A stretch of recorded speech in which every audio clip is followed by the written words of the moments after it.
Hello good morning सबैजनालाई है। हेर्नुहोस् है, हाम्रो गुरुजी भनेको चाहिँ यत्तिको हुनु पऱ्यो नि, यत्तिको सफा राख्ने हुनु पऱ्यो नि।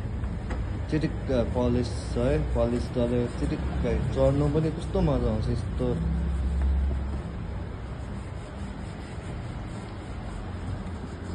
यत्तिको चाहिँ हुनु पऱ्यो नि। हाम्रो उहाँ चाहिँ पप्पुज्यू है, दिल्लीरामज्यू भन्नुहुन्छ। अब कतिजनाले चाहिँ प्यारो नामले चाहिँ अब पप्पु भन्छ है।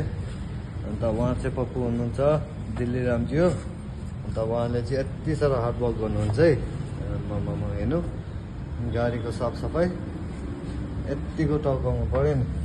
अब यो चाहिँ यहाँ शीतलमा राखेर यस्तो देखेको है, घाममा राख्यो भने चाहिँ कतिको चाहिँ टल्किन्छ होला। अब सोचिहाल्नुहोस्, यत्तिको चाहिँ हुनु पर्यो नि हौ गुरुजी। अन्त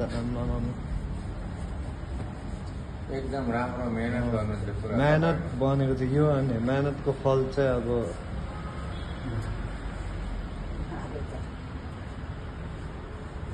यत्तिको हुनु पर्यो। चाय भेटेपछि यो कस्तो सोधेर